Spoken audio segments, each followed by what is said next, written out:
오늘은 사무엘하 3장을 통해서 다윗과의 흥왕과 사울과의 쇠퇴, 이런 제목으로 함께 은혜 나누도록 하겠습니다. 우리는 다윗 가문과 사울 가문을 지금 잘 봤습니다. 우선 다윗 가문은 계속 한 15년 정도 어떻게 지냈었죠? 도망자의 가문이었어요. 그래서 다윗이 도망 다니면서 자기 부모의 안전을 위해서, 부모도 사울 왕이 어떻게 할지 모르기 때문에 부모도 피신시켰어요. 모압 땅으로. 그래서 그 집안은 도망자의 집안이었어요. 대단히 불안정한 가정이었죠. 근데 사울은 어떤 집안이 있어요? 왕의 가문으로서 아주 평안한 가문이었어요. 많은 사람들이 우러러보는 왕의 가문이었죠. 근데 이제 오늘 시점에서 보면 지금 정반대의 역전 현상이 일어난 거죠. 다윗은 이제 자식들이 왕성하게 자라나고 번영을 하는가 하면 반대로 사울 가문의 자식들은 다 죽었어요. 그리고 한 자식은 남아있지만 자식 구실을 제대로 하지 못하는 자식 한 명이 남아있을 뿐입니다. 그리고 사울 가문에 충성했던 그 많은 사람들은 지금 다 떠났어요. 그리고 군대 장관, 가장 신뢰했던 군대 장관이면서 친척인 그는 지금 어떻게 하고 있습니까? 나라를 통째로 들어서, 다윗의 가문의 나라를 통째로 들어서 어디로 옮기느냐? 다윗으로 옮기고 있습니다. 그래서 다윗 가문은 굉장히 흥왕하고 있지만 반대로 사울 가문은 지금 사라져 가고 있습니다. 이건 뭡니까?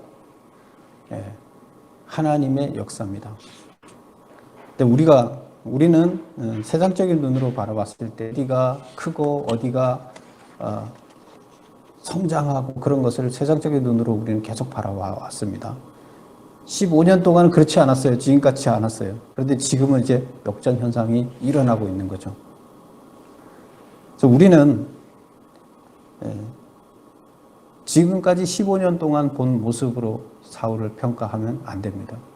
결국에 결론이 어디에 이르느냐, 하나님이 어떻게 보시느냐가 중요한 겁니다. 하나님께서는 훈련 과정을 통해서 이제 왕성한 가정을 만들어가는 이런 것을 우리에게 말씀해 주십니다. 자, 그러면 이제 1절을 보겠습니다. 사울의 집과 다윗의 집 사이에 전쟁이 오래네. 다윗은 점점 강하여 가고 사울은 점점 약하다 하면서 그 다음에 2절에서부터 5절까지 무슨 이야기를 하냐면 다윗 가정의 이야기를 합니다. 그래서 다윗 가정의 자식들을 소개를 합니다. 자식 6자식을 소개를 하는데 5절에 보면 이들은, 5절 맨 끝에 이들은 다윗이 헤브론에서 낳은 자들이더라, 이렇게 얘기를 하고 있습니다. 지금 헤브론이 어디죠? 기억납니까? 헤브론. 다윗이 유대 땅으로 와서 이제 나라를 세우는데 유대 땅에서 어느 성으로 가야 됩니까? 유대로 올라가니까 가라. 그럼 어느 성으로 가니까 헤브론으로 가라. 그래서 헤브론으로 올라왔죠. 그 헤브론은 어떤 땅이 됐어요? 믿음의 조상들이 묻혀 있는 땅이라고 했었죠. 그래서 거기에 가면 나의 정체성, 우리 부모님들이, 우리 선조들이 믿음의 조상이었지, 하나님의 부름을 받고 세상에 하나님을 알리는 맨 앞자리에 서 있는 자였지, 그러면 선택받은 자로서의 삶을 살아야 되겠다, 그게 나의 또 임무다 하는 것을 이제 느끼게 되고 그 정체성을 깨닫게 되는 그런 장소가 되는 거죠. 그래서 거기로 올라가라. 거기 올라가서 이제 나라를 다시 세우는 거죠. 그래서 그 헤브론에서 7년 반 동안 여기에 있었더라 이렇게 나왔었죠. 근데 7년 반 동안 유다의 왕으로 헤브론에서 통치를 했어요. 근데 그때 낳은 자식들이 6명을 소개를 하고 있습니다. 그럼 우선 볼까요? 주보에 요약해 놓은 걸 한번 보세요. 맏아들 이름은 누구죠? 암논. 그 이스라엘 여인 암노왕의 자식이다. 그 다음에 둘째는 길르압 이렇게 나오죠. 길르압은 나발의 아내 아비가일. 우리 나발의 아내 기억나죠? 나발의 아내 아비가일의 자식이다. 셋째 압살롬. 근데 그술왕 달메의 딸인데 나중에 압살롬 그 셋째는 반란을 일으켜서 아버지를 죽이려고 그랬죠. 그러다 이제 하나님의 도움으로 압살롬이 죽고 그 끝나죠. 반란은. 그 다음에 아도니아. 다음에 다섯째 스바다. 여섯째 이드라. 근데 보면 자식들이 번성했다. 이 집안은 잘 되고 있다. 이렇게도 볼 수 있지만 또 한 가지는 어떻게 볼 수 있어요? 부인들이 몇 명 여기 나와 있어요? 한 명, 자식들 한 명씩만 나왔고 지금 6명의 부인이 나와 있어요. 근데 우리 신명기에 보면 율법서에서는 부인을 많이 두라 그랬어요? 적게 두라 그랬어요? 부인을 많이 두지 말라 그랬어요. 부인을 많이 두지 말고 또 말을 많이 두지 말라. 말 전쟁이죠. 뭐 이런 얘기를 있었죠. 근데 여기 보면 일단 자식이 왕성한 것은 좋지만 또 반대로 부인을 많이 뒀다는 것은 그만큼 성적으로 조금 더 갔다. 이렇게 볼 수도 있는 겁니다. 하나님의 뜻하고 달리. 그 다음에 이제 어쨌든 이것을 통해서 작가는 뭘 얘기하고자 하냐면 이 집안은 지금 번성하고 있다. 반대로 사울 집안은 어떻게 돼 있어요? 자식들이 다 죽고 있고 남은 이스보셋이라는 자식 하나는 지금 왕으로 추대해서 왕으로 있었죠. 8절 보겠습니다. 이제 8절부터 나오는 이야기는 뭐냐면 군대 장관 이스보셋의 군대 장관, 그러니까 사울 집안의 이야기가 나오는데 사울 집안의 군대 장관이었던 이스보셋이 서열 2인자인데 실제적인 서열 왕이 있으니까 서열 1이지만 실제 권력은 몇 위예요? 1위예요. 1위. 왕 위에 있어서 왕을 갖고 놀아요. 왕은 허수아비예요.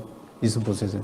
그러면 사울 집안의 대장은 사울 가족이 아니라 군대 장관이었던 이스보셋이에요. 사울 집안은 사실상 힘이 없는 거죠. 그럼 이스보셋이 누군가? 우리 지도 앞에 첫 페이지로 가보세요. 지난주에 우리가 했던 건데 주보 맨 앞 페이지를 보세요. 군대 장관하고 이스보셋하고 무슨 사이라 그랬어요? 그 지보 첫 페이지 그림을 보세요. 군대 장관 아브넬하고 사울하고 무슨 관계예요? 사촌 관계죠. 그래서 사울의 아버지는 기스, 군대 장관 아브넬의 아버지는 넬. 제가 이스보셋이라 그랬네요. 왕이 이스보셋이고 군대 장관 아브넬은 아버지는 넬. 그리고 그들의 할아버지는 같은 아비엘 할아버지예요. 그래서 사촌 관계가 되겠습니다. 그 다음에 그 밑에 내려가 보면 그 그림에서 그 사울 집안의 자식들이 4명 쭉 나오죠. 그래서 3명은 죽고 요나단, 아비나답, 말기수아는 죽고 이제 이스보셋 넷째가 남아 있는데 그는 허수아비 왕으로 세워놨죠. 누가? 아브넬이. 그래서 실권자는 사울 집안의 실권자는 지금 사울이 아니라 사촌인 아브넬이 실권자가 돼 있는 겁니다. 그리고 여자가 있었죠. 사형제의 여자 둘. 그래서 두 번째 여자 둘 중에서 사울의 딸 그 둘째 딸이 미갈인데 미갈하고 다윗하고는 원래 정혼한 사이였죠. 결혼했었죠. 결혼했는데 사울이 다윗을 죽이려고 하는 바람에 도망가면서 결국 생이별을 하게 되고 미갈은 다른 남자한테 시집 보내집니다. 그래서 남의 여자가 돼 있죠. 자, 그런 상태로 다시 돌아옵니다. 그래서 지금 사울 집안의 이야기를 하고 있는데 사울 집안이 기울어져 가는 이야기를 합니다. 2번을 보면 메모 2번 아브넬이 사울의 첩을 범했다는 것은 무엇을 의미하는가?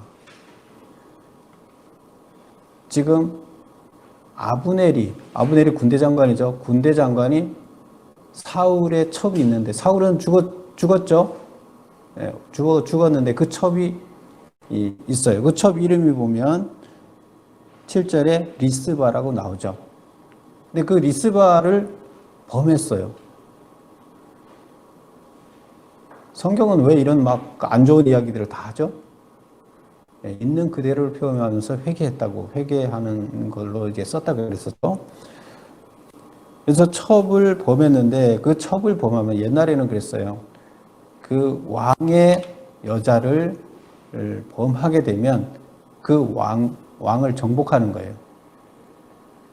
그래서 결국 자기가 왕이다 하는 얘기예요. 왕의 여자를 자기 여자로 만들었다. 내가 왕이다. 이런 뜻이에요. 그래서 아브넬이 사울의 권세를 이미 차지했다는 뜻이다. 그 범했다는 것은 고의적인 거예요. 고의적인 거고 내가 이제 권력자가 됐다는 거예요. 이제 그거를 의미합니다. 그래서 지금 아브넬이 권력자가 됐다 하는 표시로 지금 사울의 첩을 자기가 범한 거예요. 그러니까 이스보셋이 그 아들이 이제 뭐라 그러죠? 당신이 어떻게 당신이 모시던 왕의 첩을 범할 수가 있습니까? 하고 이제 한마디를 한 거죠. 이스보셋이 이를 문제 삼자 아브넬이 한 말은 무엇인가? 이제 아브넬이 그때 이제 말을 합니다.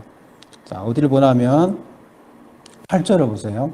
아브넬이 이스보셋의 말을 매우 분하게 여겨 감히 너가 나한테 그렇게 얘기를 하면서 이르되 내가 유다의 개 머리냐? 개 머리냐가 뭐예요? 개 대가리냐? 뭐 이런 거죠. 근데 그거를 좀 여기서 그렇게 말을 순화해서 쓰느라고 개 머리냐 이렇게 했는데 이게 무슨 말이에요? 내가 유다의 개 머리냐? 유다 사람들은 이스라엘 백성들은 개를 되게 싫어해요. 지금 한국 사람들 개 전 세계적으로 개를 애완동물로 가족처럼 이렇게 하는데 유대인들이 왜 개를 싫어했을 것 같아요? 개를 싫어하는 이유가 하나 있는데 그게 뭐냐면 유대인들은 정결하지 못한 것을 만지는 것을 되게 싫어했어요. 왜? 성경에 그렇게 나와 있기 때문에. 예를 들어서 시체를 만지는 것은 가장 큰 나를 더럽히는 거예요. 시체를 만졌다 그러면 성 밖에서 성으로 들어오면 안 되고 일정 기간이 지난 다음에 들어오되 몸도 씻고 그 다음에 그 정결례도 하고 그리고 들어와야 돼요. 그런데 개는 뭐예요? 시체도 가서 타치하고 사는 사람도 타치하고 이게 구분이 안 돼요. 제멋대로요. 그래서 그들이 개를 싫어했어요. 죽은 시체도 마음대로 만지기 때문에 정결하지 않다, 개는. 그래서 개를 싫어했어요. 그런데 그 개가 분간을 못하는 거죠. 시체인지 뭔지 분간을 못하고 날뛴다. 그 얘기가 여기서 내가 유대의 개 머리냐?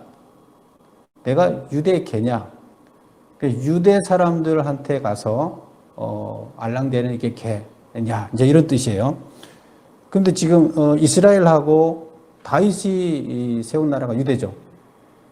그리고 지금 이스보셋이 사울 집안에서 세운 나라는 이스라엘이고, 그러면 다른 나라에 가서 알랑대느냐 이런 뜻이에요. 그 나를 보고 지금 유대에 가서 알랑대는 사람이라고 말하느냐 그런 뜻이에요. 그래서 여기 제가 메모한 거 보세요. 나를 유대 편에 선 반역자 곧 형편없는 사람으로 보느냐. 내가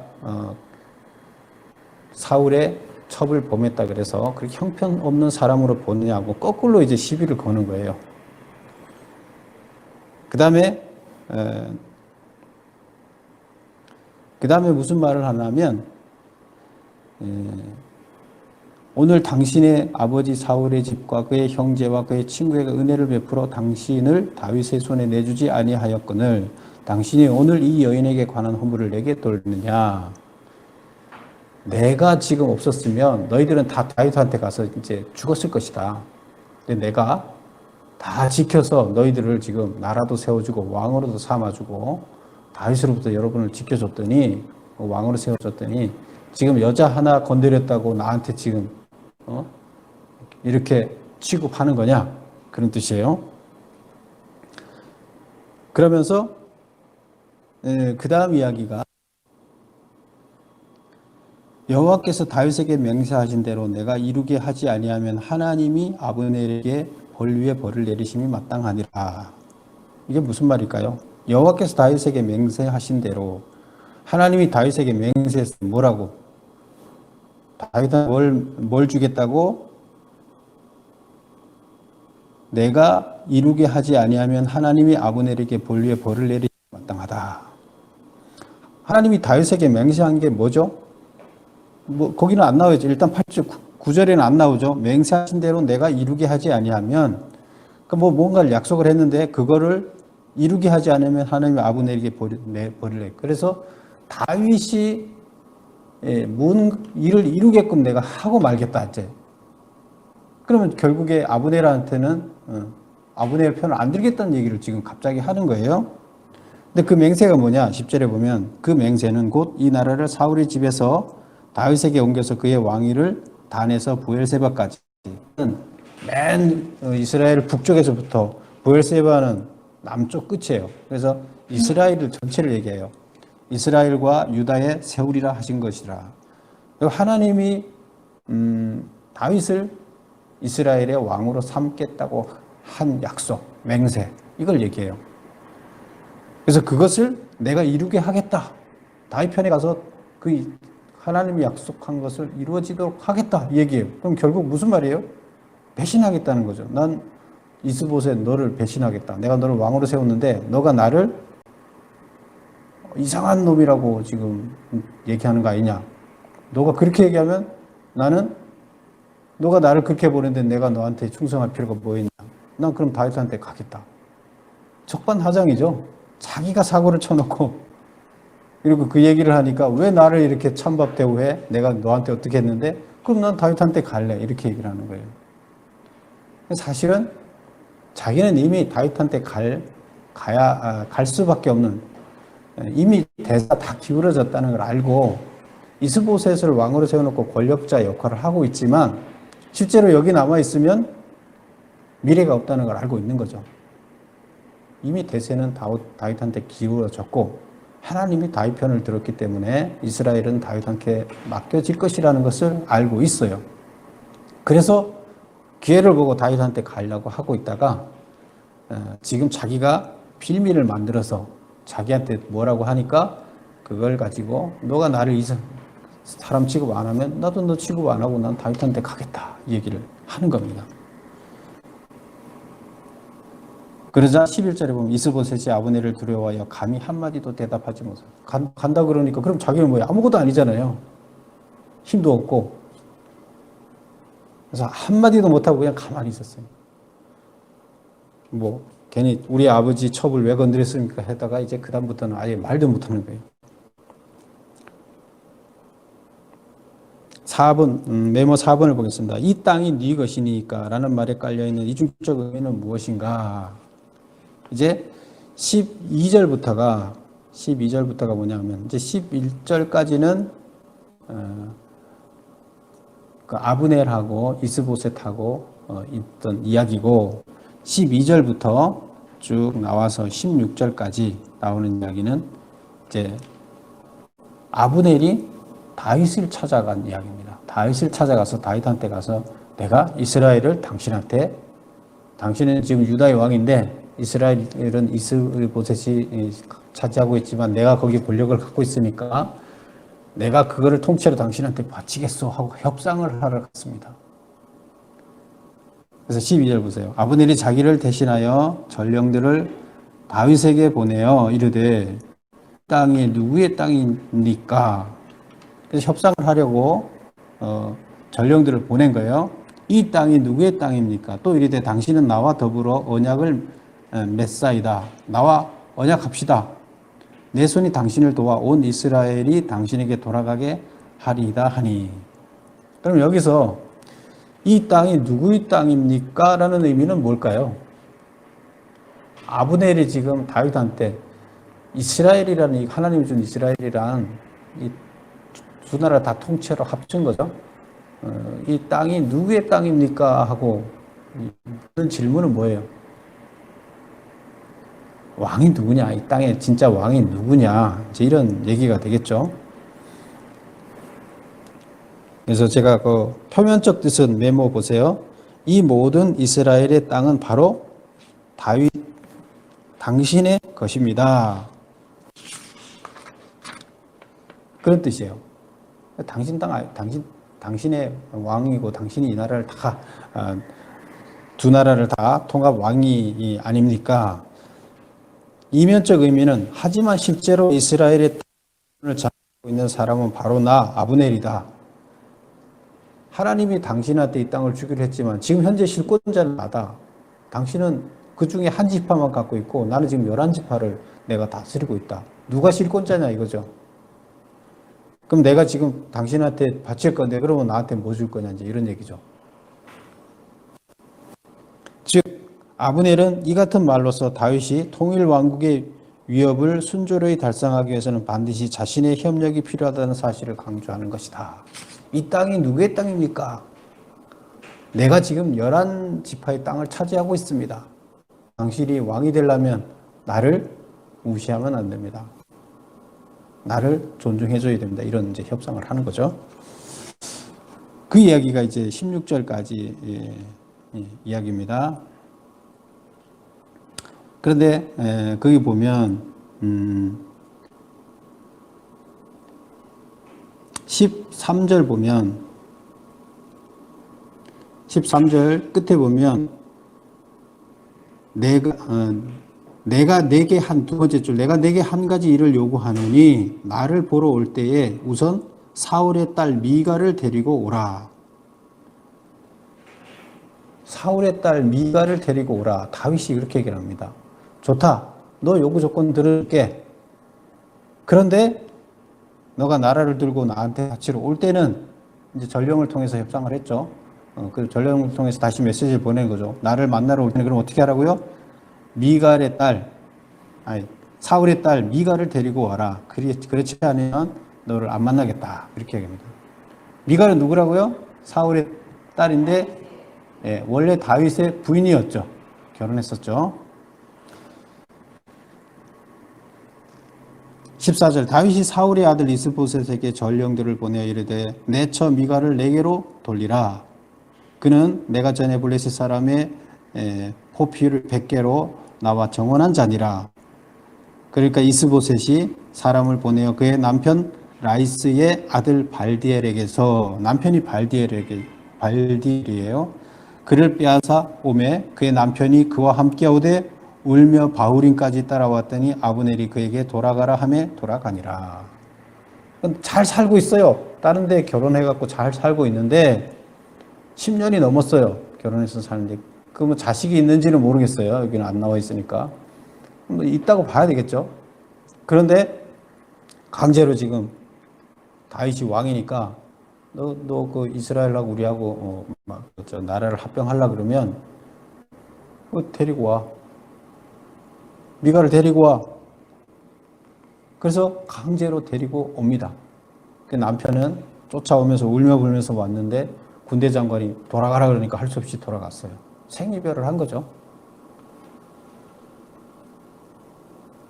왜 다윗은 그를 데리고 오라 그랬을까요? 왜 그랬을 것 같아요?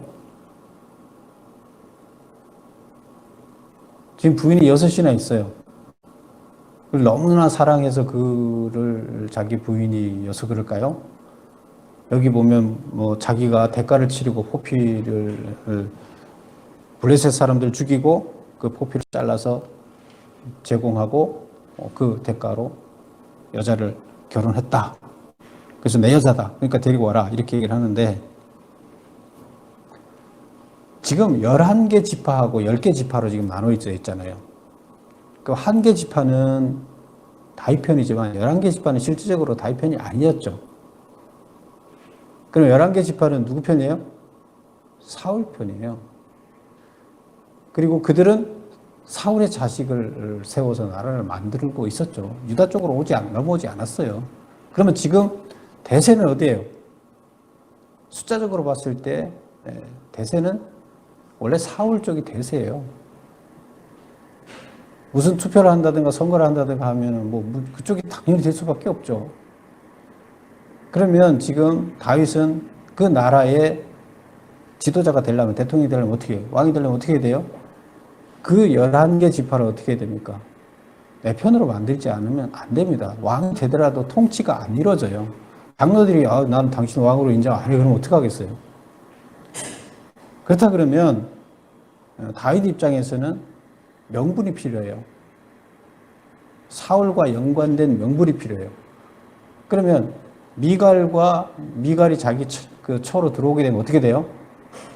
사울 집안하고는 자기하고는 어떤 사이예요? 네. 사울이 자기 아버지예요. 그렇잖아요. 아버지가 되니까 자기는 바로 그걸 받을 수 있는, 이스라엘을 받을 수 있는 후손인 거예요. 그래서 그런 이유 때문에 미갈을 데리고 와야 되는 거죠. 그래서 그렇지 않다 그러면 그렇지 잘 살고 있는 그 미갈을 데리고 오면 안 되는 거죠. 그 남편한테도 얼마나 불행한 일이에요. 그럼 우리가 봤을 때 자기의 욕심을 위해서는 잘했는지 모르지만 굳이 그렇게 잘한 일이 아니라는 거죠. 자, 그 다음 넘어가 보겠습니다.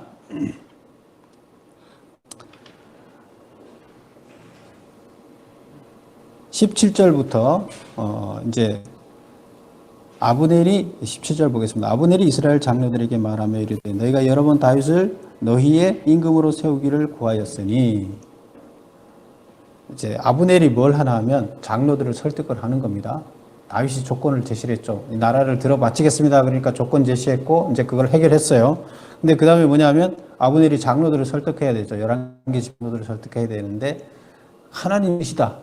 그리고 너희들이 다윗 그 사울 밑에 있을 때 사울이 잘못하는 거에 대해서 다윗이 잘하는 거에 대해서 너희들 말하지 않았느냐. 그러니까 이제 너희들 뜻대로 해줄 테니까 크렘을 걸지 않았느냐. 그 이제 너희들 뜻대로 해줄 테니까 나라를 넘길 테니까 딴소리 하지 마라. 이런 얘기예요. 그래서 장로들을 설득을 하고 하는 이야기가 나옵니다. 그렇게 해서 21절 보면 아브넬이 다윗에게 말했되 내가 일어나 가서 온 이스라엘 무리를 내 주 왕의 앞에 모아 더불어 언약을 맺게 하고 마음에 원하시는 대로 모든 것을 다스리게 하리이다 하니 이에 다윗이 아브넬을 보내며 그가 평안히 가니라. 그래서 장로들을 설득하고 나서 다윗을 찾아갔습니다. 몇 명을 데리고 20절 보면 아브넬이 부하 20명을 데리고 찾아갔습니다. 그래서 찾아가니까 나라를 들고 지금 바치러 왔잖아요. 그러니까 잔치를 베풀었어요. 다윗이 잔치를 배설하였더라. 그래서 잔치 잘 먹고 돌아갔어요. 그래서 평안히 돌아갔어요. 여기까지 좋았어요. 그런데 22절 보면 다윗의 신복들과 요압이 적군을 크게 노력한 물건을 가지고 돌아오니 이때 다윗의 군대 장관과 군대들은 뭐 하고 있었느냐? 다른 데 가서 전쟁을 하고 있었어요. 전쟁을 하고 있고 전쟁에서 이기고 지금 돌아왔어요. 다윗은 전쟁에 나갔어요? 안 나갔어요? 안 나갔어요. 그래서 전쟁에 돌아와 보니 지금 두 나라가 합친다는 소문이 있고 아브넬이 와서 그 상대편 군대 장관이 와서 나라를 바친다 하고 지금 돌아가고 있는 중이다 얘기를 해요. 그 얘기를 들은 군대 장관 요압이 기분이 좋을까요? 나쁠까요? 기분이 상당히 안 좋습니다. 왜? 그 요압의 셋째 동생을 죽였어요. 아브넬이. 그래서 감정이 남아있죠. 그래서 쫓아갑니다. 쫓아가서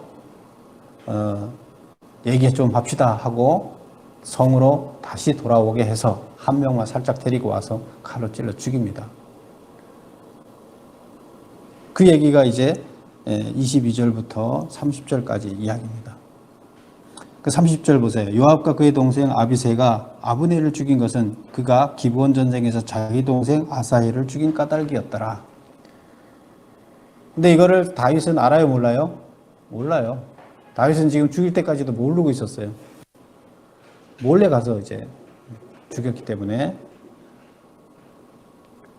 그리고 나니 그 31절 다윗이 요압과 및 자기와 함께 있는 모든 백성에게 이르되 너희는 옷을 찢고 이제 죽였다는 소식을 다윗은 그때서 이제 들은 거죠. 다윗 입장에서는 뭐예요? 두 개 나라가 합병을 하는데 아브넬이 필요해요, 안 필요해요? 네, 필요해요. 아브넬이 있어야 다윗하고 협상이 이제 되는데 대표로서 협상을 해왔는데 장로들도 다 설득하고 백성들도 다 설득하고 해서 어쨌건 두 나라 합병을 했는데 아브넬을 죽였으니 이스라엘의 장로들이나 이 사람들이 지금 어떻게 하겠어요? 뭐야, 지금 우리 협상에서 우리한테 뭘 잘해준다 그러더니 아니네? 우리를 다 죽이려고 그러네? 이거는 협상이 아니네? 이렇게 되는 거죠. 다 협상이 깨지게 생겼어요. 그럼 다윗이 어떻게 해야 돼요? 예, 요압을 쳐야 돼요. 요압을 치고 어떻게 됩니까? 아브넬을 국장으로 치르는 거예요. 아브넬 장례식을 국장으로 치러줍니다. 그리고 뭐 조가를 지어서 모든 백성들이 또 조가를 부르게 합니다. 그러면 밑에 보겠습니다. 36절 보세요. 온 백성이 보고 기뻐하며 왕이 무슨 일을 하든지 무리가 다 기뻐하므로 이날에야 온 백성과 온 이스라엘이 넬의 아들 아브넬을 죽인 것이 왕이 한 것이 아닌 줄을 아니라. 이렇게 하니까 국장을 치러주고 거기 장례식장에 가서 왕이 통곡을 하면서 묘 앞에서 울고 불고 이렇게 하니까 백성들이 왕이 아브넬을 죽인 게 아니구나. 그렇다 그러면 나라를 합병하는데 왕이 우리를 죽이려고 한 것이 아니구나 하게 하는 것을 이제 백성들이 알게 됐다. 그래서 39절 왕이 그의 신복들에게 이르되 오늘 이스라엘의 지도자여 큰 인물이 죽은 것을 알지 못하느냐.